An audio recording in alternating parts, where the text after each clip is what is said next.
This is the Capitol Rundown.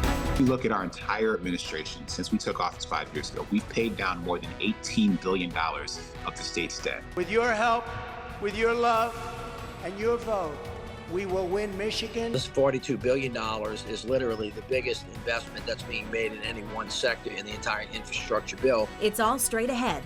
The Capitol Rundown starts now. Good morning, everyone, and thanks for joining us. I'm Siobhan Klepfer. Michigan lawmakers met their self-imposed deadline to adopt the new $81 billion state budget, and now the question is who and what are getting those dollars. Our Capitol correspondent Tim Skubic has the details. Somebody joked last night that it was Christmas in July as lawmakers doled out your tax dollars to the tune of $81 billion and some loose change. Here's a partial list of the items on the 1,600-page state budget compiled by the governor's office. She and the special interest groups that got a big chunk of the spending applauded the first democratically controlled state budget in some 40 years. Here are some of the highlights. School kids will divvy up part of a $24.3 billion state funding program for public schools, including $160 million for a free lunch and breakfast program, $328 million to beef up school security and other infrastructure programs. 5,600 preschool kids will get a free pre-education with a $225 million state allocation.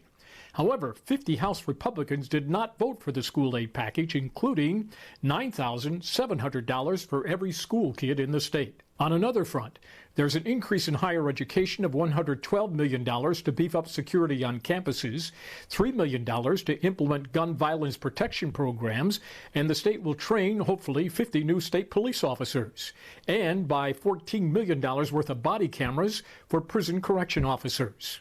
Lawmakers also approved $950 million for their pet projects. Some call it pork barrel spending. I can't face my neighbors and explain why they need to pay for their college, child care, and child delivery costs, while some inmates and Michigan prisoners will be offered free tuition. I'll never be able to explain why we spend $100,000, an amount almost twice the median income of Michiganders, on a poet laureate who does I still don't know what. The governor will veto some of this stuff, but the bulk of the $81 billion she'll sign. That's about $9,000 for every person in our state. All right, Tim Skubic, thank you. Lieutenant Governor Garland Gilchrist says he's proud of the way the budget came together and talked about what he says are its most important accomplishments. We now have $2 billion in the state's rainy day fund. We established a rainy day fund for schools that had never been established before and put $500 million in it. If you look at our entire administration, since we took office 5 years ago, we've paid down more than $18 billion of the state's debt. So we've been able to do this in a way that's been responsible with the resources, spending one-time money on one-time things, but also making transformational investments for our people and our communities. And so this budget is a continuation of that. It's an even better version of it. And I'm really proud of the work that the legislature did to get this done. Lieutenant Governor also says the money being spent on infrastructure, particularly Michigan's bridges, is something to be proud of. Well, coming up after the break, more happened this past week than just the state budget. We'll hear from Tim once again on the week that was when the Capitol Rundown returns.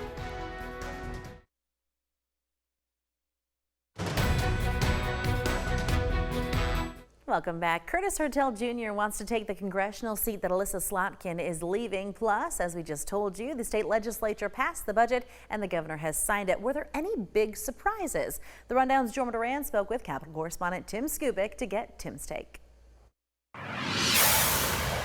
It's time to get updated politically here in the state of Michigan, and nobody better than this guy right here, Tim Skubic, to give us the lowdown. Tim, Curtis Hertel Jr. is making a try for the 7th congressional district seat. What do you think his chances are? Pretty good. He's got a good name, political name. He's been around East Lansing in this area for a long time. He seeks to replace Elissa Slotkin, who of course has that congressional seat now. She's running for the U.S. Senate, which creates the vacancy. Here's the problem, however, for the governor. For the last year or so, Mr. Hertel has been the governor's right-hand guy in the legislature, her chief lobbyist, a very, very critical part of the executive team. The governor will announce, or by the time you see this, she will have announced that he is leaving that post as the governor's chief legislative lobbyist. He could not have run for office if he kept the job, so he had to resign. It'll be at a date in early July in which he announces he is taking on the Democratic Party nomination. He hopes to get it. If there's others in the primary, he probably would have a good chance of winning this thing because most of the significant would-be competitors have dropped out of this race, including Barb Byram. A lot of people thought she would run. She's not. She is interested in running for Secretary of State in 2026, which is a long ways down the road. Well, you just kind of mentioned it, the state budget. Lawmakers made it before the deadline. Were there any surprises, and what did surprise you the most? Well, can you count to 81 billion? Yeah, it'll take a long time. That sounds like a lot of money, doesn't it? That's what they just wrapped up, and they had a self-imposed deadline of getting this done by July 1. The important part here is that local schools needed to know how much money they're going to get in this budget. And that really is the lead story. For the first time in state history, every single public school kid will get over $9,700, just short of that. The question is, what will it buy? What will it produce? And the interesting story from a crass political standpoint is that in the Michigan House, there were 50 Republicans who voted no on spending $9,700 per pupil. Their job will be to go back home and explain to the people why, when they had this opportunity to increase funding for the schools and their students, that they did not support it. It will be a tough explanation. School aid, a major part of this budget. Lots of other services. We don't have the time to list them all because if we did, 4th of July would be over and Christmas would be here. Tim, we always appreciate the updates. Always great working with you, my friend. Take care.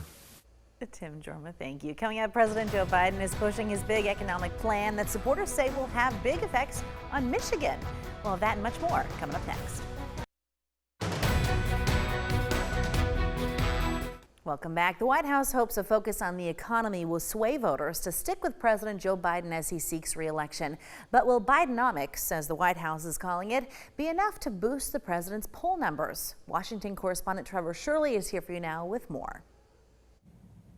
The White House is rolling out this new economic messaging campaign, but will it be enough to overcome the unease that so many Americans are still feeling about the president's handling of the economy?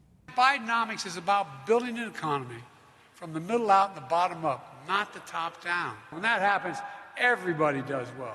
Wednesday's Chicago rollout of Bidenomics starts a 3-week push by the White House to highlight what officials there say are the president's economic achievements, including job creation and infrastructure investment. Now is the time where, with all of those accomplishments, the president can take this message to the American people and say, this is what Bidenomics is, and here's what we have to show for it. But recent polling shows only about 33% of Americans approve of the president's handling of the economy. Our economy's in bad shape, but it's self-inflicted. We've got to figure out a pathway to start not spending as much money, but not destroy our economy, get back to a balanced budget. The White House says fears of an economic decline are overblown. What has been interesting is, there have been these repeated predictions, and yet what we've seen in the actual data has been a lot of resilience.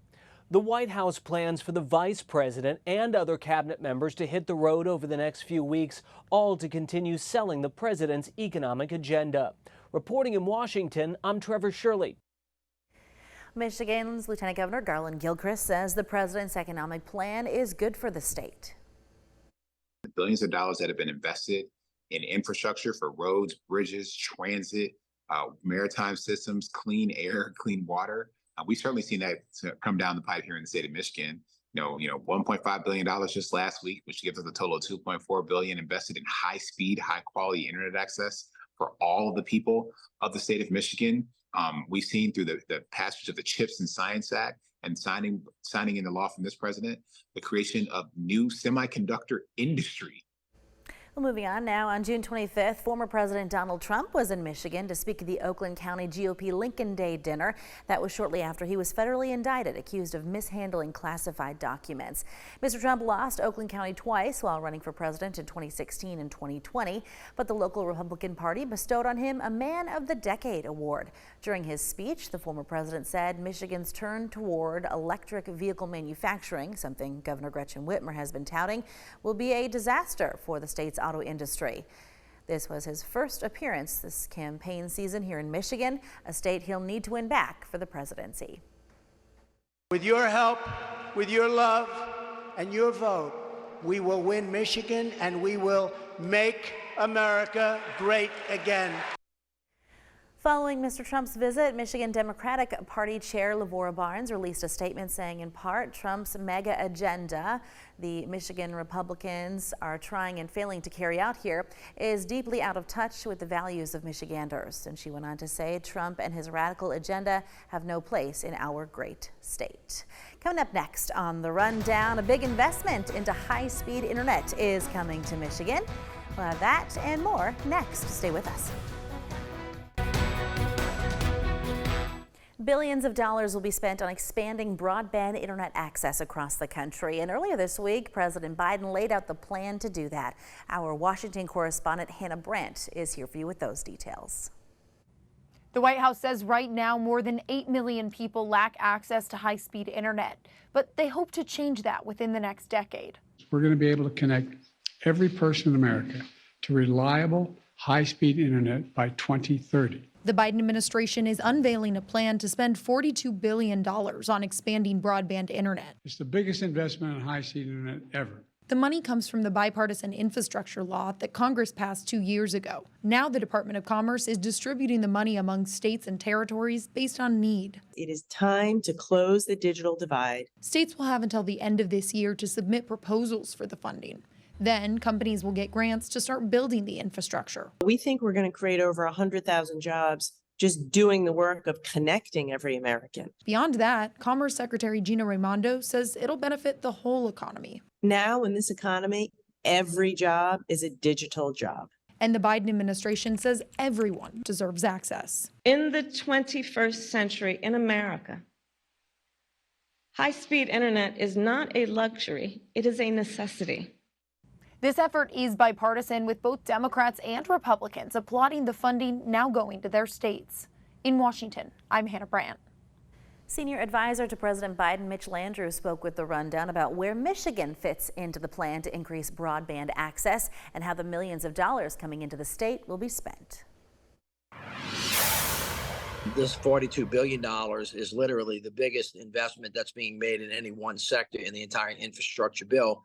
And today, of course, we announced awards to all 50 states, all the territories, and to the District of Columbia, and of course to the great state of Michigan that's got 368,000 people that are not currently served, and it's an allocation of $1.5 billion. There's a formula that Congress set up about unserved and underserved areas around the country, and they worked with, of course, the states and the internet service providers to do what is the most extensive mapping in the history of the country to make sure that we didn't leave anybody out. So we have about 8.4 million locations in the country and about 24 million Americans that don't have a connection. And of course, this is designed to make sure that all of those individuals have an opportunity to participate in the modern economy. This is about growing jobs. It's about telemedicine. For rural folks, it's about precision agriculture and being able to engage in entrepreneurship and unbelievable stuff in the rural communities. And so this is the biggest thing that we've seen since rural electrification in 1936 by President Roosevelt. This is a $1.5 billion allocation, but $900 million has already been sent for a total of $2.4 million to Governor Whitmer and her team, who have been working very, very closely with us, along with your two senators, to help make this happen. There also is an affordability program. If you live next to high-speed internet, but you can't afford it, then what do you do? So there's another program called the Affordable Connectivity Program that people can access by going on getinternet.gov. And that essentially is free internet for folks that are living at or below 200% of the poverty level. And there's a substantial amount of folks in Michigan that are in this space. So if you go to getinternet.gov, essentially what Congress has done and the president at the president's urging, is provide a subsidy. And the internet service providers have provided a plan. So it's a functional zero. Getinternet.gov. So we build an economy from the bottom up and the middle out, making sure that everybody's got a shot. Coming up next on the Rundown, reaction to a new controversial Supreme Court ruling about college admissions and race. We're going to hear from both sides of the aisle next.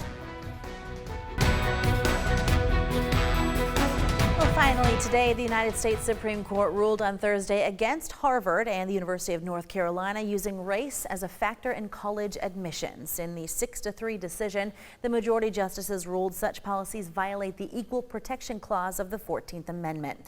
While making an appearance at an event in Lansing on Thursday, U.S. Senator Debbie Stabenow gave her take on the ruling. I think it's a step backwards and extremely concerning. I mean, we are better off when everybody has a fair shot to succeed, when we consider all kinds of factors in their life, and certainly racial diversity is an important part of the puzzle as we look at creating opportunity for people, and I think it's very unfortunate. On the other side of the aisle, U.S. Congressman Tim Walberg of Michigan had this to say, no student should be judged by the color of their skin. Today's ruling is a victory for the equal protection of all students. If you're interested in getting more political news from Michigan and Washington, we've got just the thing for you. You can sign up for our Capitol Rundown newsletter. It's just one email each week, and you can get it by pointing your cell phone camera at the screen right now. This will take you to the sign-up page, or head to WLNS.com/newsletter. And that's our show for this week. Thanks for watching the Capitol Rundown.